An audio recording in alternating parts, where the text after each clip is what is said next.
All right, about to cut some brackets out for the steering rack on the 55 Chevy. So here goes nothing.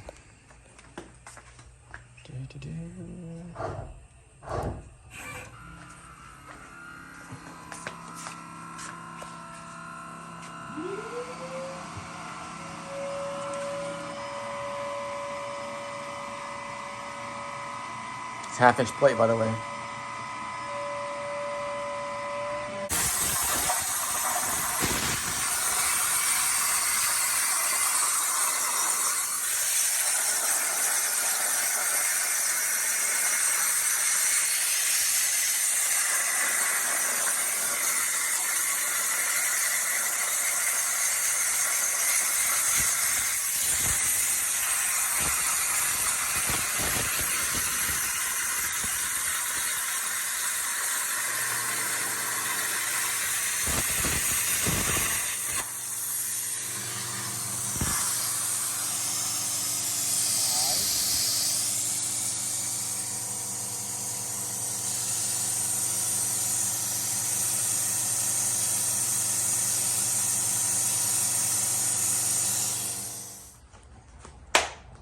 All right, so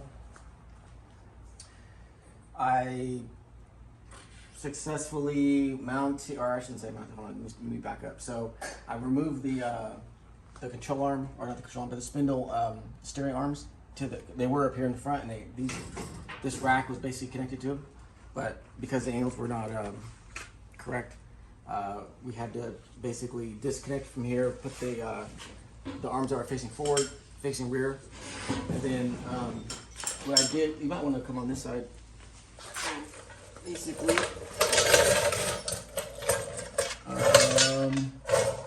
so I fabbed up these plates here on the plasma cutter. So those are going to be the new mounts for the rear steering rack. They're just going to go like this. They're going to mount to the front like that. And let's see here, go like this. So we're gonna have to basically engineer a new mount system for it, and that's what we're doing now. So this is what I got so far. So let's see, where's that one? The base is gonna go like this.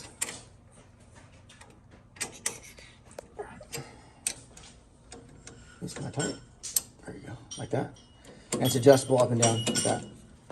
So the idea is that I'll make a mount that's gonna go from here, and it's gonna go to this here, and then the rack will be mounted, and then it should give me enough adjustability to get it perfectly straight. And now the alignment is actually where it needs to be as far as the rack to the steering arms. So, and then we also got the, on this side here, might need to come on this side. Watch your head.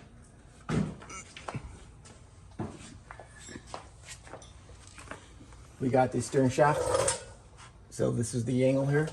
It was going to the front, obviously, but now that's not the case. So now we might have to put another U-joint here to break at the angle, so it's not so aggressive. But we'll have to see when we try it out, you know. And then also we may have to move it because of the header tubing. Depends on how it's gonna fit in that space. So the packaging.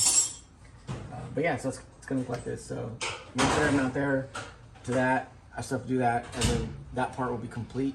And then it'll just be a matter of sorting out the steering geometry for the steering shaft, and then make the header tube. So actually, not that much work. I also had to cut down these; they're a little too long. So this is the way they're supposed to go, not the front. So. But yeah, what do you think? Mm-hmm. Pretty good. All right, thank you.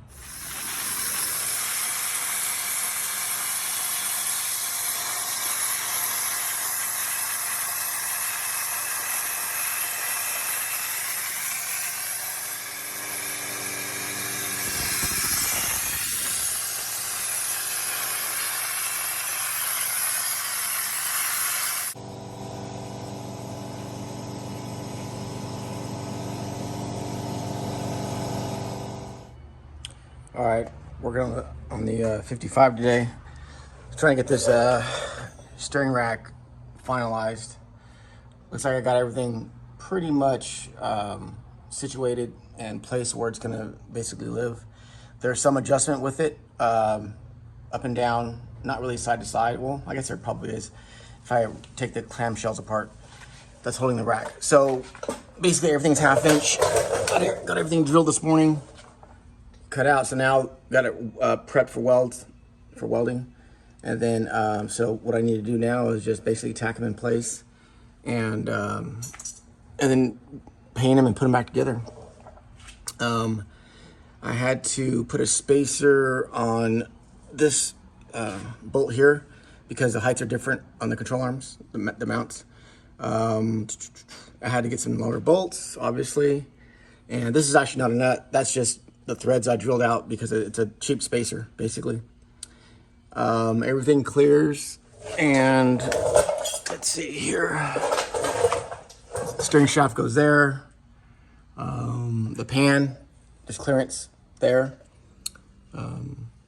This tube here does hang down a little bit, but I don't believe it's below the actual bell housing. So I should probably measure that. Let's see here. If I was to try to hold that level. Yeah, it's about the same, so it's not any worse for ground clearance than it was.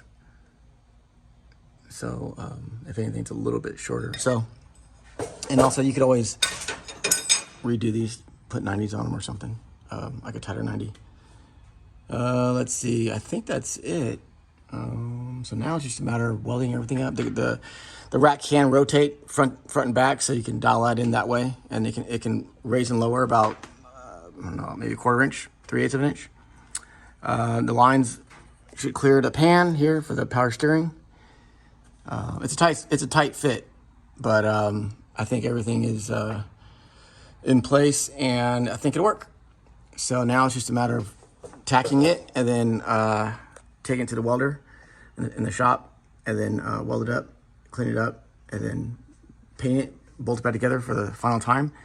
Bolt a rack to it, adjust the alignment as far as toe in, toe out, and then put the steering shaft in and rotate the steering wheel, make sure everything works, make sure nothing blinds up.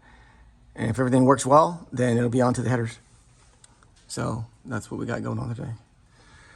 Alrighty. All right, so this is one of the brackets for the rack and pinion for the 55. This is what it looks like after I prep for the welding on both sides.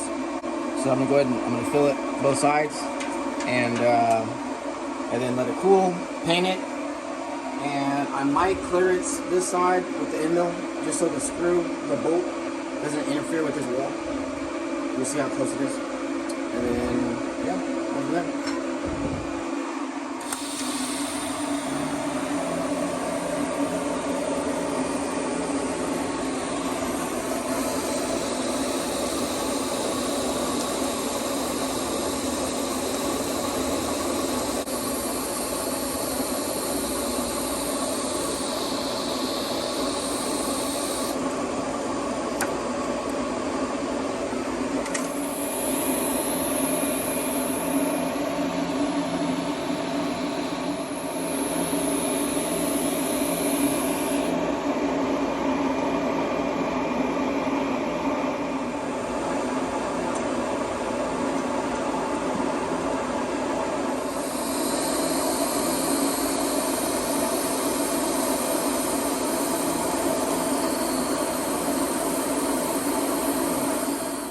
All right, so the steering portion of the project is basically complete. He spent most of the day shortening the shaft and getting everything mocked up. I lengthened it. Or sorry, not shortening it, lengthening it, and basically getting everything in position. Pushing the column back, getting everything basically so nothing binds, and the wheels are moving like they should. So now if you look at the front, you can see that instead of one wheel being 40 degrees in and one being 10 degrees out, now they're exactly the same, front and left to right. So that's how it's supposed to look, and that's because we corrected the geometry between the steering arms and the rack, which I'll show you in a minute. But yeah, So another thing is, I centered the steering rack. Yeah. And I also centered the steering wheel, so basically when it's going straight, It's straight. The steering wheel straight. Yeah. So all the fine detail stuff, right? So, yeah. So what else? Did you show kind of what it looks like from the top or no? Down here? I think I did. Yeah. So you can kind of see it does clip the pan fine, and you'll see the custom brackets that we made in a couple seconds, and we didn't have to touch the motor or anything like that. So I'll go ahead and raise it up so we can show the custom brackets that we made. All right, so now that this the front rack is removed, you can kind of see a lot better. So what I did was, so this is all 1/2-inch plate, and both sections welded it together. Used the plasma cutter to cut them out, then TIG welded them. Set the angles up. I made some custom spacers to measure create an equal distance between the part and the well, actually the plate and the actual what do you call it, crossbar for the control arm. So there's about a 1/2 inch or so distance, so that now they're the same. So the good thing is I didn't have to drill any holes, and I didn't have to weld anything to the frame. I didn't have to modify anything. So these are directly bolted using this stock rack that the customer gave us, and everything clears. The pan doesn't hit. Everything's solid. What else? The bump stops now, they work on the arms. Let's see what it looks like from back here. You can see the camera. So here you kind of see the geometry. The bars basically, the tie rods are basically straight. So nothing's touching, clears the pan. Everything's good. We do need to get the nuts for the arms because those nuts are either metric or they're the wrong size. But everything's pretty nice. So actually came out really well. Just took a little bit of engineering to get that to where it fits well. So the cool thing is you can just take it out. So let's say if it goes bad or whatever down the road, just take it out. Not a problem. You don't have to weld anything, and it's really sturdy. So when it was in the front, you would have to take the radiators out, all that stuff, just to yeah. What'd you have to do to get that out? You had to take the radiator support out, and then I also had to take this crank pulley off. Mm-hmm. So basically that means all your accessories would come off. Yeah. So if you had it fully dressed, I mean, you'd have to take a lot of parts off. Yeah. So this is like simple. I mean, you could literally take this off in like 10 minutes. Mm-hmm. So it's real nice, and it is adjustable somewhat. So it moves up and down a little tiny bit.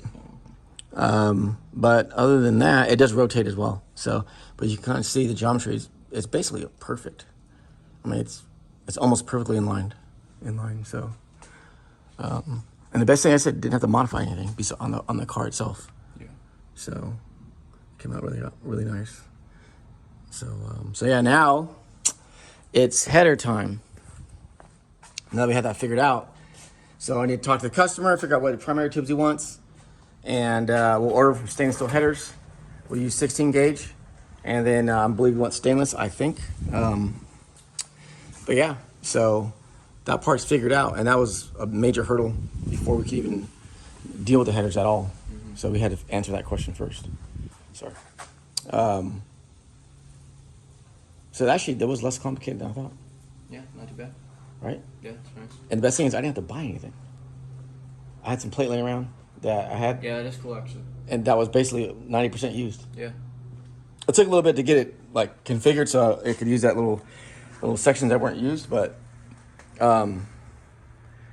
it turned out well. Like I said, with the exception of these bolts. You gotta buy those ARPs. Mm-hmm. But I agree. I bought these too. The 7/16. Oh, you did? Yeah, but it's like $8. The grade 8 hardware. But if you look at it from the front, I mean, it doesn't hang below the pan or below the transmission bell housing.